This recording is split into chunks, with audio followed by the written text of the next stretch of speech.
Hello, welcome to the Breakthrough Hiring Show. I'm your host, James Mackey. Today we're joined by Laura MacKinnon. Laura, thanks for joining me today. Thank you. It's great to be here. Yeah, great to have you. And before we jump into our topics that we've outlined, do you mind sharing a little bit about yourself with everybody here? Sure. I've been in the HR function for well over 20 years now and have a passion for the people function, in particular in high technology companies, primarily in software companies. So I've worked at companies like Yahoo, Logitech, Electronic Arts, and most recently, I've really found my passion is working for SaaS companies. So SaaS technology companies, and currently I work at a company called Clari. Clari is based, if you can say a company's based anywhere, we are a remote first company, but it's based in California. And we have about 700 employees. We've been around for a little under 10 years now. And what we do is we basically help companies consolidate their spend, simplify their sales tech stack, and really get insight into their revenue using our platform. So right now, I'm really focusing on growing the company and making sure that we keep our really unique and special culture. Love it. Yeah. I think a lot of people here tuning in have definitely heard of Clary. So excited to talk to you more about that and what you're building. For the first topic we outlined, we actually wanted to talk about leadership hiring. You've been at some of the most well-known tech companies in the world, and I'm sure you've done a lot of collaboration with other executive leaders to onboard some great executives. And there's probably a lot of lessons learned when it comes to hiring great leaders and things you need to be aware of and to be successful, and then possibly some easy mistakes to make that you can help executives tuning in avoid. So I guess what I'd love to start with is maybe we could talk a little bit about how, when you're hiring executive leaders, can you talk to me about how you go about defining what type of leader you're looking for? How do you collaborate with the rest of the executive team and really dial in on the skill set and background that makes sense for the company at the time? That is such a great question. And I think it starts with knowing where your company's at. So I've been at very large, mature companies that have been around for 30 plus years. And sometimes that involves having a turnaround executive that you're trying to hire for. And most recently, I've been at companies where you're hiring an exec that helps the company grow. So I think you're right. First is knowing what kind of executive are you trying to look for, so you can be really clear when you're both out there looking for candidates, as well as working, if you've got a search firm that you're working with, be really explicit about what stage your company is at.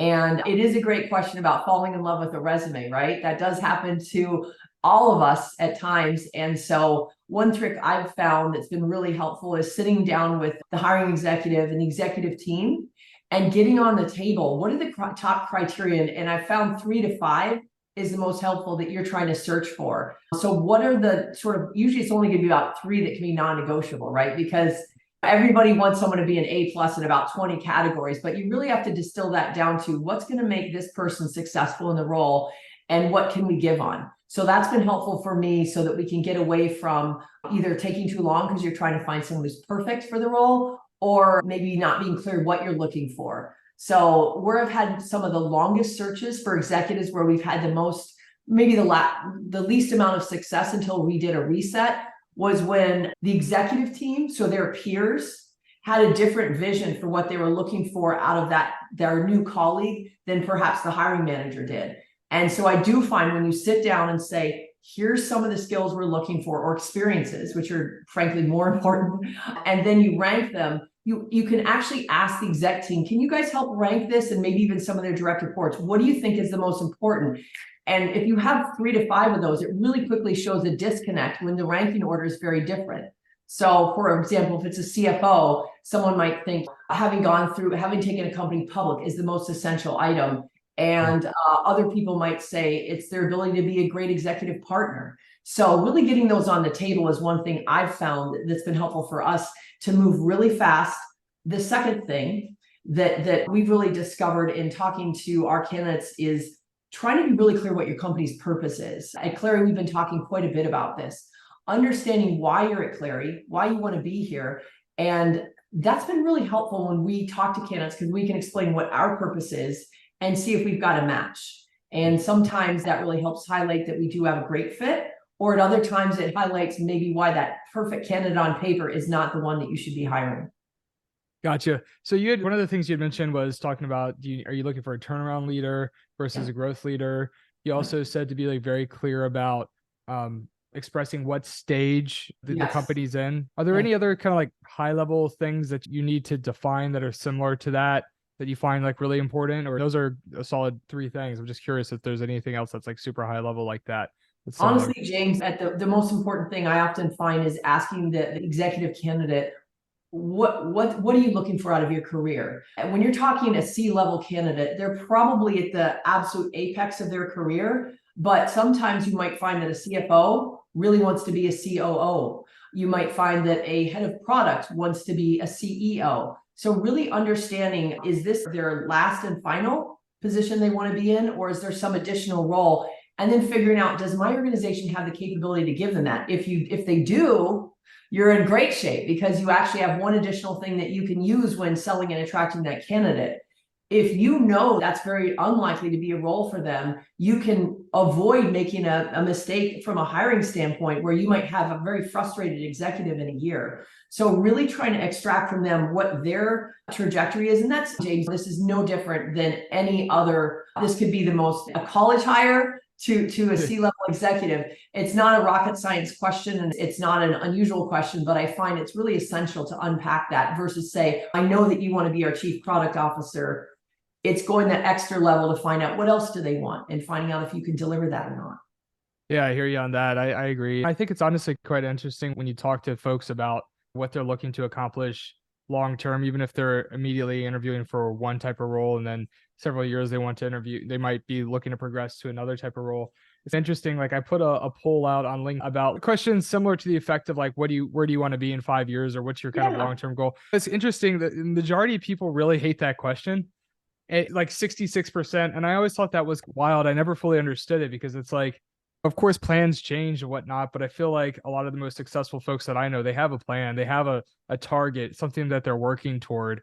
Now, that's not to say that it might not change in a couple of years and there might be an adjustment, but it would seem to me that a successful executive is going to have a very clear path in terms of what they want to accomplish in the direction that they're going. It's hard to end up at a destination if you don't if you don't really have a plan or know where you're going, right? Yeah. I wonder, did people hate that question because they were afraid that would maybe eliminate them from being, meaning if I'm hiring to be a finance analyst, I want you to be that finance analyst for 30 years. And they're like, I just don't want to lose this opportunity by trying to be too aspirational in my career. I think so. I think that's probably like a big part of it, right? Like just feeling uncomfortable or feeling like I don't want to be in this role forever, then maybe I'll be passed on. Yeah. It's just still an interesting insight, something that I didn't necessarily expect. But I did a poll and it was like I'd say the majority. I think too, it's probably the type of role that somebody's interviewing for, right? Maybe at like more of an entry level, people feel a little more nervous to answer that question, honestly, than maybe at an executive level. Yeah, it's true.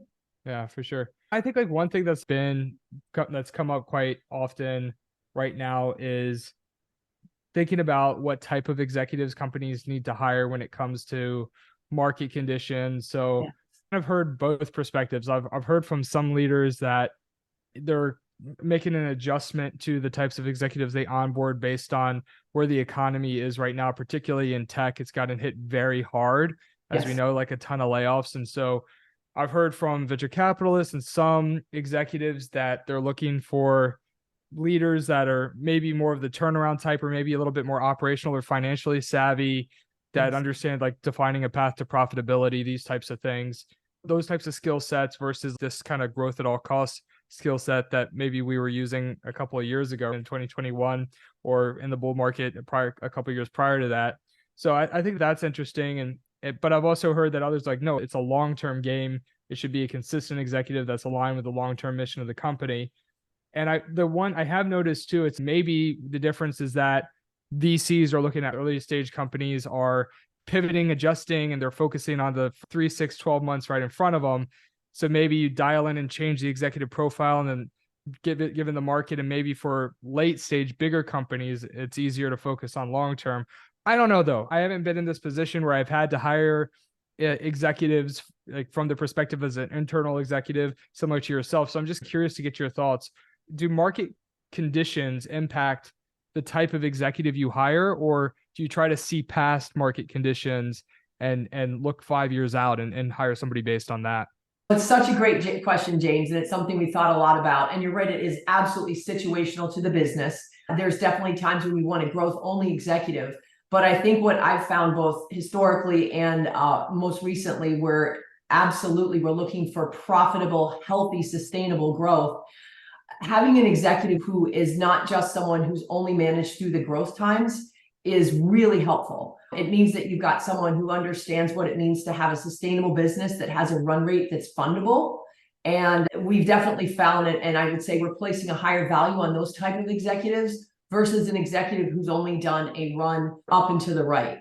It also means that executive is usually going to be a lot more comfortable. As you said, we go through cycles, right? If we might be having a down cycle in the tech industry, it's going to come back up. So someone who is more calm, living through those cycles, I think there's a benefit to that, because as we're talking about executives, you're not just doing the job, but you're inspiring a team under you.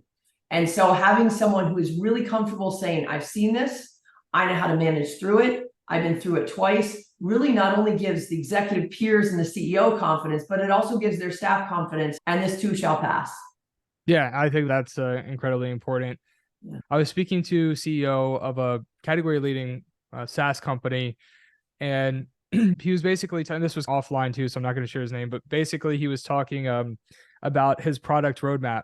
Yes. And he was talking about there's a lot of consolidation happening right now in companies' tech stacks. They're trying to cut down, and they're looking, he said, more for kind of a solution that can do everything versus these little segmented softwares that just add on. And one of the things that he's doing is they're changing basically their product roadmap to become an all-in-one solution, not only for SMB, but mid-market and enterprise, like really trying to bolster up their product solution, because they don't want to churn customers that maybe would have been a fit for a couple of years from now, but now might be considering churning because they're looking for an all-in-one solution to cut down on costs. So it's interesting. And I was like, but some people say that the tech market, hiring, everything might start to rebound in Q1.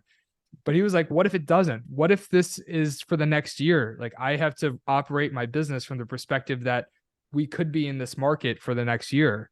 And I need to be prepared for that. And again, it's so hyper situational. But what I found interesting was just like really diving in and making like a pretty significant pivot to try to protect the business, and thinking about the current market condition we're in versus thinking like, no, we're doing really well overall over the past 5 years with this product offering. Let's stick to our guns and stick in that path. And so the parallel again to me was like with executive hiring, like how much do we look at what's right in front of us in the market and think about the uncertainty surrounding that versus do we just stick to what worked for us in the past and ride this out and stay consistent? So it's interesting.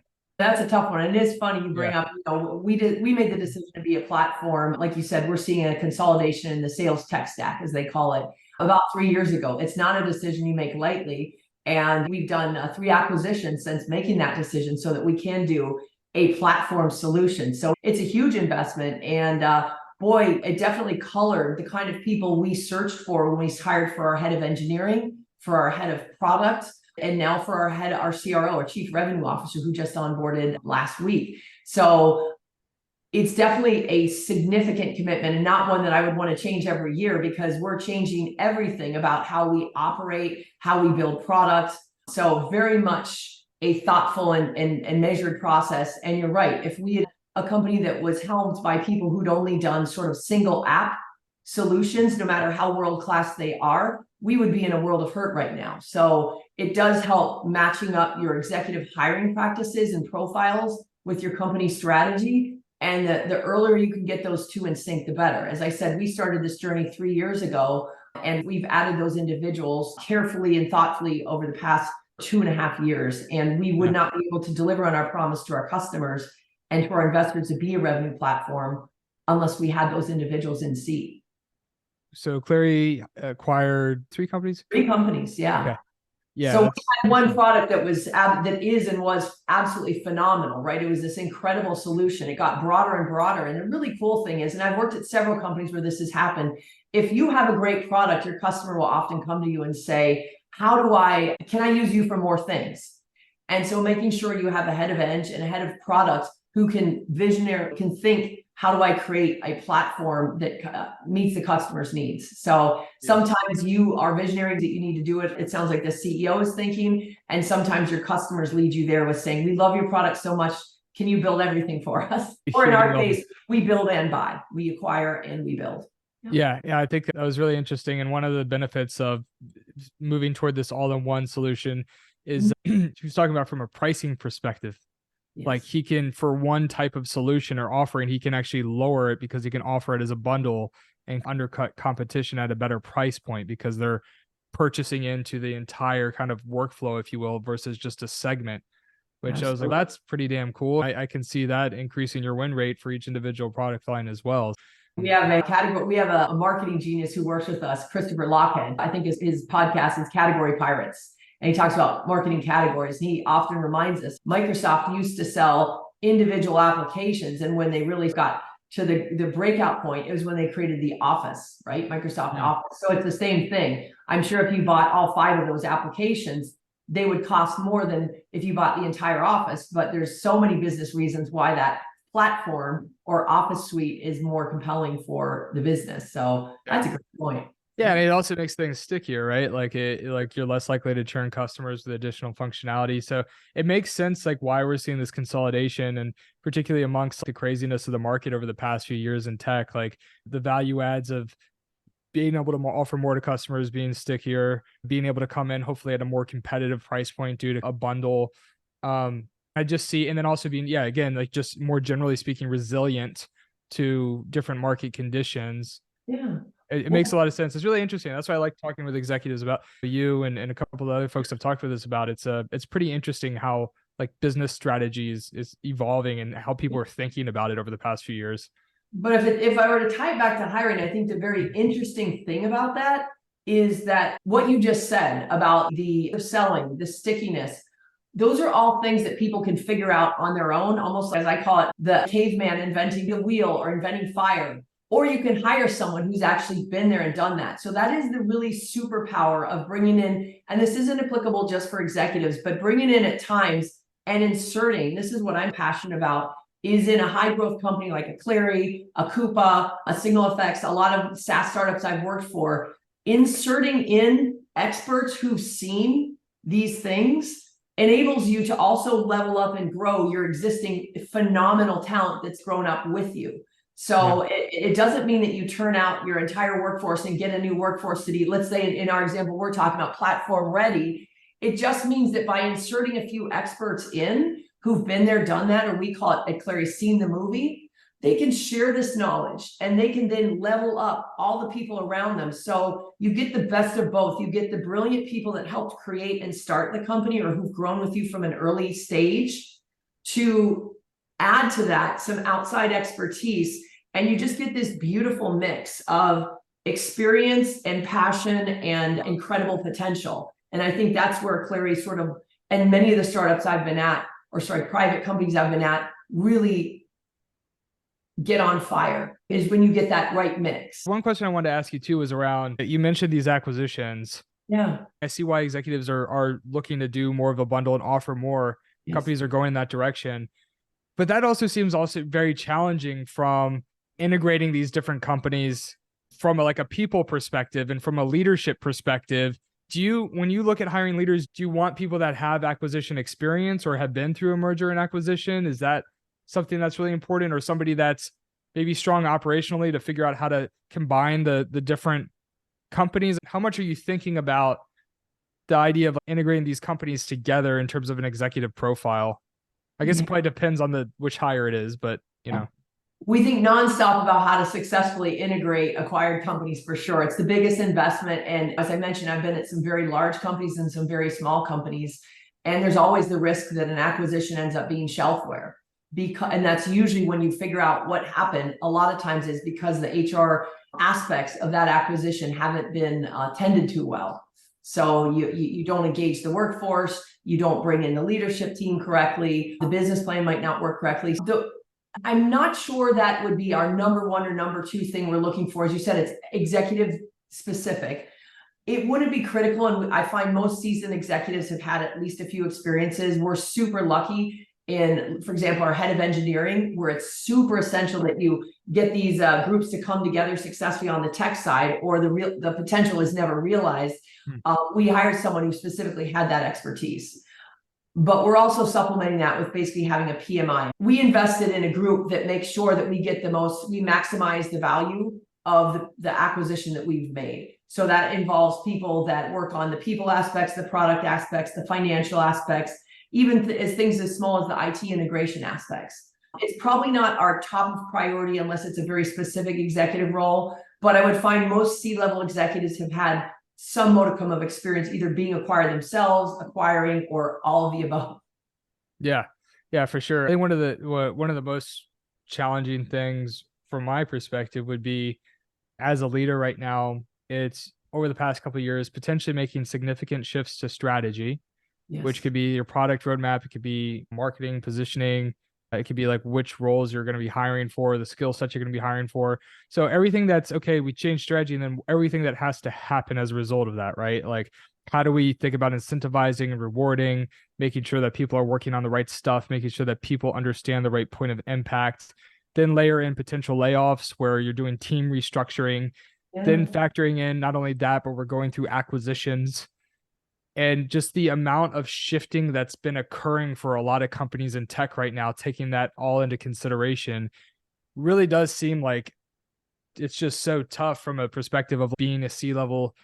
It's just a very tough mental exercise being a C-level executive and looking at, okay, we're making these changes, we're making this acquisition, layoffs, restructuring, and strategy, whatever it might be. How do we make sure that everybody's aligned and actually implementing the changes that we want to see happen? Yeah, I always go back to the McKinsey 7S model, and I'll happy to share a link with you, but it is really 7 key things. Like you said, it's systems, it's the culture, it's the structure, it's the strategy. Again, that's a been there, done that thing. I learned that when I was my first 10 years at a company called Silicon Graphics from our head of OD.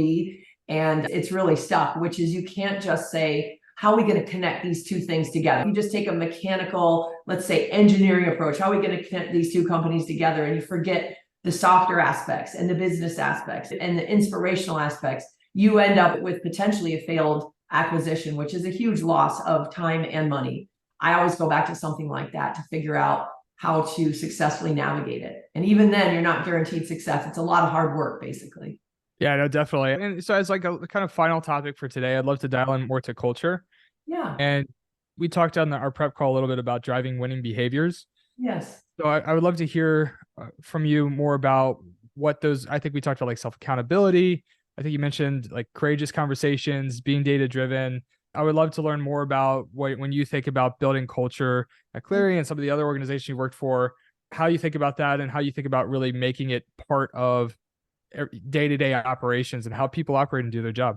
Yeah. And this is very much a change management effort. So I went through a very significant one at Yahoo and then also at Logitech, where those were older companies, highly successful, and they did have a desired change in how they wanted to operate and their strategy. And so we really stepped back and said culture and the people are such an important part of that. We did a lot of deep diagnosis with Yahoo. We used survey instruments to figure out what about the company was getting in the way of it getting to where they wanted to go. And what often happened was those are behavioral changes that needed to happen. So at Yahoo, we had things like getting to a decision. It was a very highly matrix, large company. Our do different there was basically decide, align, and get on with it. That was a tagline that we used that talked about how we made decisions. At Logitech, it was moving from a more conservative company to a design-focused company. And so how do we change the culture there and make people really comfortable with risk-taking? At Clari, where I'm at right now, we are going through hypergrowth. We were probably 450 people. We knew we were going to acquire. We knew we were going to become a platform-focused company. We had a lot of changes, and we said, what's going to get in the way of us growing and getting to where we want to go? And what are the behaviors that we need to do differently to change? So for us, it was things like, okay, we have so many priorities at a successful startup like Clari. There's so many things you can do. How do you pick what we're going to do? So we came up with relentless self-accountability, which is having people understand when you set a goal, you're going to sign up for that. But it also means you need to have a courageous conversation about what are my priorities? What am I not going to do? So we said, that's probably going to be our biggest challenge is figuring out what we don't do because there's so many choices. and really making sure as we grow and we distribute management, have more self-managed teams, how do we make people more empowered to be accountable and really say, hey, boss, I've got 3 things to do. This is the order I think I should be doing. Is this right? So that was where we did the confluence of courageous conversations and relentless self-accountability. And then we also knew we were growing. And so there we said, you know what, we're now at a stage where being data-driven is more relevant. So even on the people team side, metrics when you're 250 people, I can tell you why people are joining or why they've turned down an offer or why they're leaving. When you get to be 700 or 2,000, you actually need to do some analytics. So these were behaviors that we wanted to train, reinforce, and reward people for demonstrating to support our growth. And that's what we've done. So we've done tons of employee enablement on this. We've done tons of recognition of what good looks like. And we're feeling really good. This was a 1-year change effort. We're coming up on month 10 of this effort. And I couldn't be more thrilled at how our employees have embraced these things because it's intuitively, it makes sense. They are look at this and say, yeah, these are the things we need to do if we want to get to this next stage of our journey. I love it. I love it. I would love to keep going in this conversation, but we are coming up on time here. So I think this is probably a good time to hit pause. And, Laura, I would love to have you back on the show if you had fun today, but I just want to say thank you so much for joining us and sharing your expertise with everyone. Thank you, James. You've given me some things to think about as well. I really appreciate it. And for everybody tuning in, I just want to say thank you. We got some other great episodes coming out, and actually a couple that have already been published. But if you haven't already, make sure to listen to the episode with Christian, CEO of Glassdoor. We also had Amit Uran come on the show. He's the CEO of Tenable, publicly traded cybersecurity company. And we have new episodes that are going to be released with CEO of GEM, Steve Bartel, and CEO of Greenhouse, Daniel Chait. So make sure to continue to tune in, and we'll talk to you next time. Take care.